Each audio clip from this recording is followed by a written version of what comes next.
On behalf of these amazing 6 people that I've had the honour to work with over the last 13 weeks, thank you all for coming along to the presentation today. We would also like to acknowledge the traditional custodians of this land, of elders past and present, for which this presentation takes place. The Lilac Attack was given a brief and given the opportunity to analyse Tourism Top End's potential to target the international youth audience, and then to promote this region to the market. Our critique will start by analysing the market and its consumer, followed by tailored recommendations, and ending with a little something more. And now over to Bridget.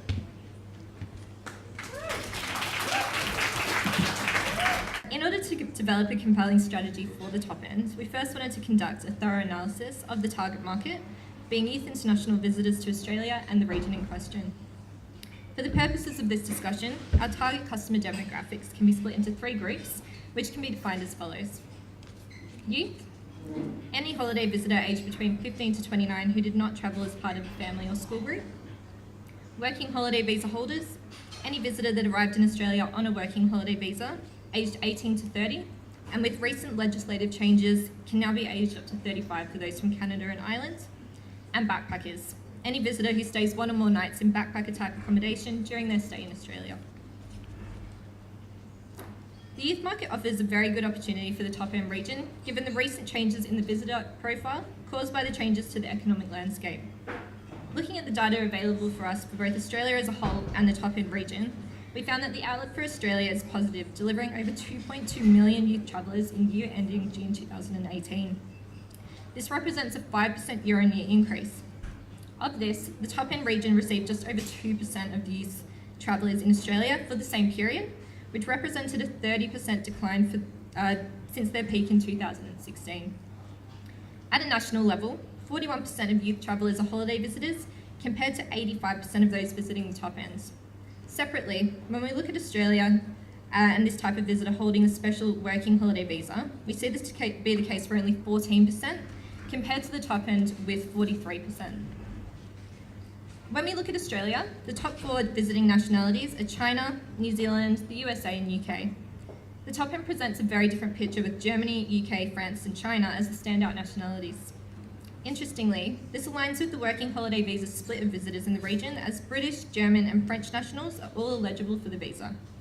In light of this, we aim to create a compelling proposition for holiday makers and backpackers from these key markets, as well as New Zealand and USA, who visit Australia in the largest numbers.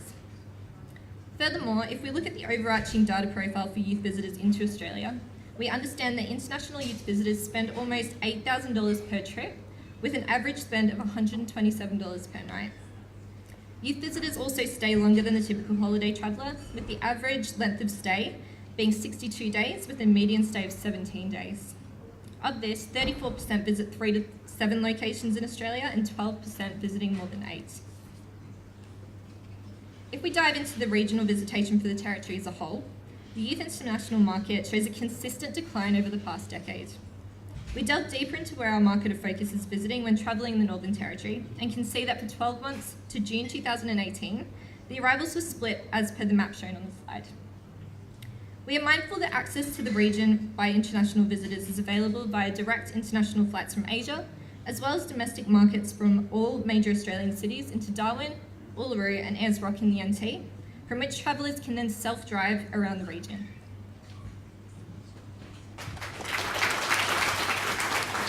To understand the potential of the region for the desired target audience, we conducted a brief SWOT analysis of the destination and activities through a combination of both primary and secondary qualitative research on the top end. Strengths. There is so much to love about the top end, and it has a lot to offer to visitors, from the unique experiences like jumping crocodile cruises on the Adelaide River, exploring the waterways and hot springs in Litchfield National Park, to the general laid-back atmosphere of the region. The top end truly has something to offer for everyone. The region has a variety of accommodation options available, ranging from 5-star luxury and apartments to camping and backpacker hotels. No matter what style of holiday you're planning, you can definitely make it happen in the top end. Weaknesses. As with all tourist destinations, there are weaknesses that open up opportunities for the region. The connotations linked to the wet season labelling is a weakness that diminishes the appeal of the destination to those that may choose to travel during that period. The logistics of getting to and around the top end can also be quite costly compared to other regions around Australia and also internationally. Opportunities. There are some brilliant opportunities for the top end, including the $103 million stimulus package from the NT government and recent changes announced for working holiday visas, which allow them to stay longer and work more flexibly, which will then, of course, help reinstate Australia as a favoured destination for youths. The recent completion of the Ichthys liquefied natural gas project in Darwin has opened up an opportunity in the accommodation and air sectors that has not been available in the last 5 years, providing more inventory for youth and leisure travellers to the region. Threats. The effects of the economic conditions of the region, partly brought on by the rising cost of living and the nearing completion of the pipeline project, is becoming evident with some shops, including 2 major shopping centres and a cinema, closing over recent months.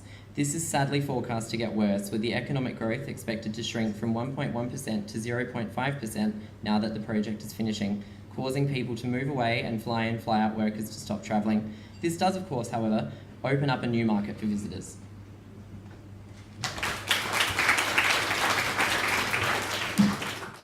From the analysis Bridget and Taylor have just presented, we understand that the key strategic question we need to solve is, how do we enable the top end to attract an increased percentage share of the existing 2.2 million plus youth visitors to Australia?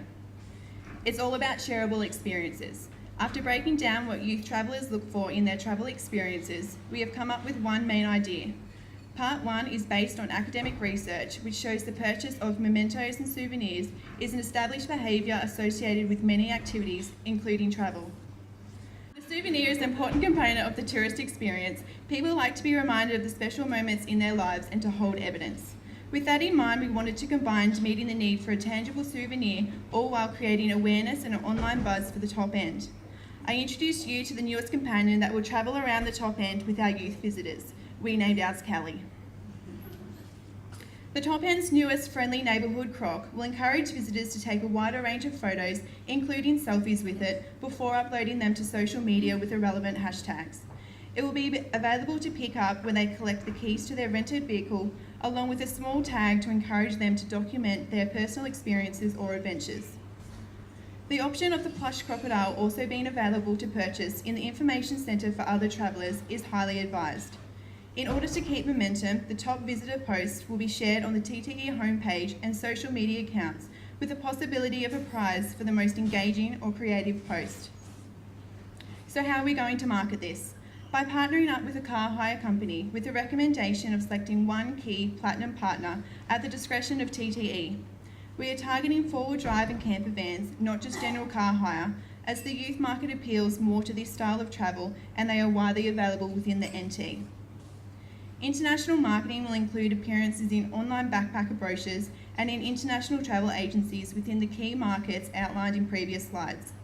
We know that youths are already travelling into Australia, so marketing within the domestic market via car rental brochures and youth accommodation will assist in influencing them to disperse from other regions into the NT and the top end. So, big idea part 2. So there are 3 different approaches to work with influencers across the globe to make this strategy successful. So for our first approach, we'll choose different influencers from the top international youth market, as mentioned in our analysis earlier. And this consists of the top 4 markets for the top end, as well as New Zealand and the United States, as they're the top 2 inbound destinations that currently visit Australia. We'll be working with these influencers to launch a campaign using the plush crocodile and utilizing a key destination events in the top end, such as Darwin Festival. And for the second approach, we'll plan a road trip itinerary for the travel influencers we're working with. We can reach out the suppliers from the region to make the itinerary even more amazing. Suppliers can increase their brand salience through the use of travel influencers as well.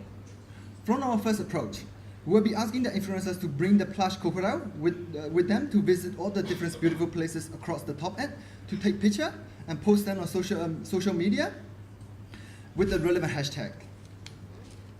And everyone love a fun competition where there is an opportunity to win a prize. right? Yeah.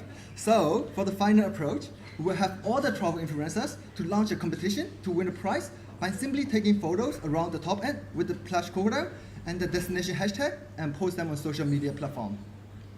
There are 3 billion social media users worldwide in 2018. So by launching the campaign on social media successfully, we'll be able to make the top end globally recognized as one of Australia's must-see destinations for the youth market. Thank you.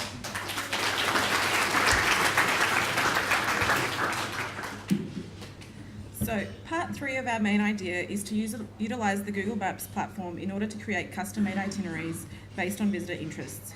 For example, if a visitor is interested in great fishing spots or a tour of the best waterfalls, they would simply type this in and a custom itinerary would be created.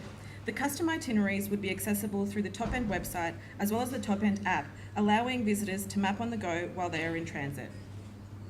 To ensure visitors are engaged with the app, QR codes would be rolled out throughout different points of interest around the region, including campgrounds. Once the QR code is scanned via the app, visitors will receive more information on the areas as well as other available activities, nearby points of interest and accommodation options. In order for this to work, of course, Wi-Fi will need to be available at all participating locations. But we do have more. We are now going to bring you through additional concepts to enhance the core strategy idea that can be worked on immediately for the Top End brand.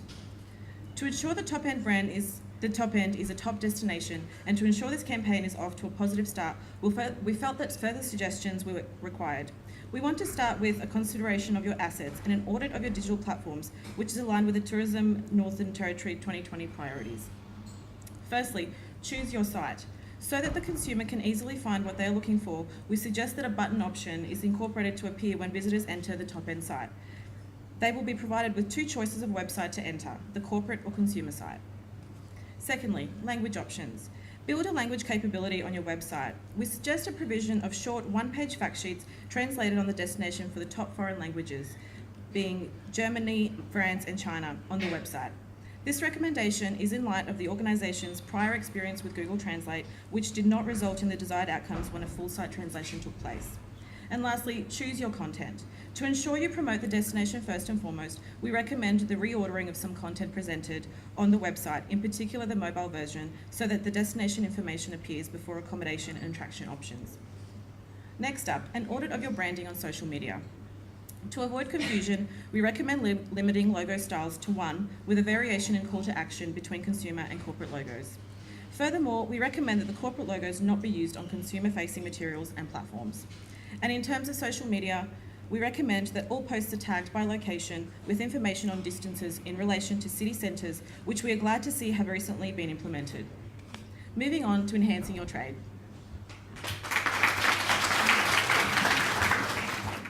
Because of how easy it is to book online and the abundance of destinations available, we want to ensure the top end stays top of mind for all youth travellers. We recommend a continuing focus on partnerships with OTAs and other online platforms, especially those with social media integrations such as TripAdvisor. This is where the demographic is skewed, and it will also increase booking conversions. In saying that, traditional travel agents are also important, given the issues that can arise, especially relating to visas.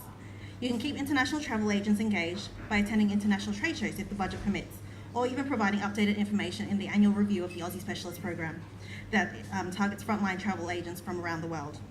In regards to media, digital reigns supreme, so we recommend placing greater emphasis on these platforms and subscriptions.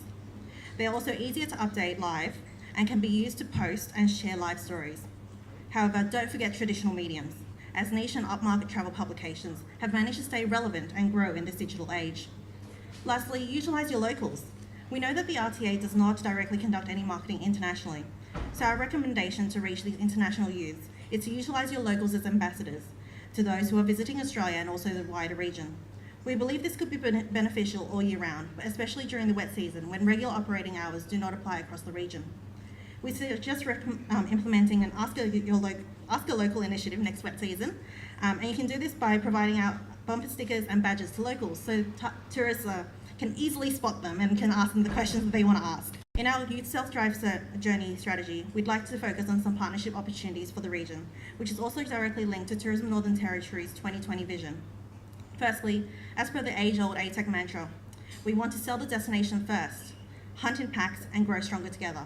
And what we mean by that is promote your partnerships.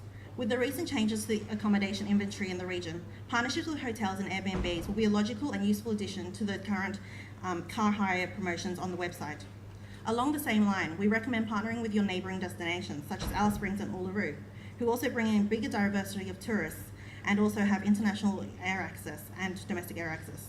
They also have regional events that attract international tourists, such as the Uluru Camel Cup, Field of Light and Wide Open Spaces festivals.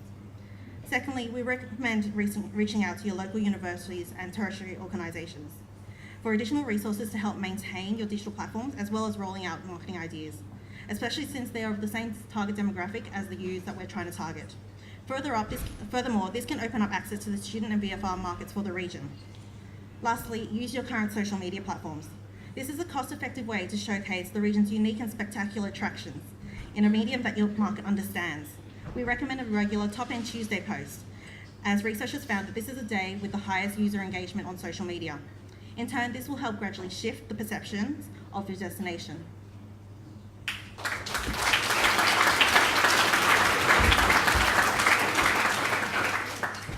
Thank you, Yvonne. This now, as unfortunate as it is, brings us towards the end of our presentation. To summarise, acknowledging that there is some serious and real potential for the youth segment for the region, we recommend the following. Firstly, with a market size of 2.2 million international youth visitors, we see the opportunity to increase the Top End's market share by engaging in activities in such a way that appeals directly to the target segment. Secondly, consider your assets. Develop a digital platform in a way that speaks to the international market and aligns with the priorities of the Top End. And lastly, partnerships and collaboration. If everyone is moving forward together, then success will take care of itself. And one last thing. The Lilac Attack team challenged you as unofficial ambassadors of the Top End to experience authentic Australia during ATEC meeting place 2018. And always remember to hashtag tourism Top End while you're knocking back a couple of cold ones or warm ones, because it is Darwin. And take in the incredible, ancient, otherworld-like and breathtaking surrounds that this place has to offer. Thank you.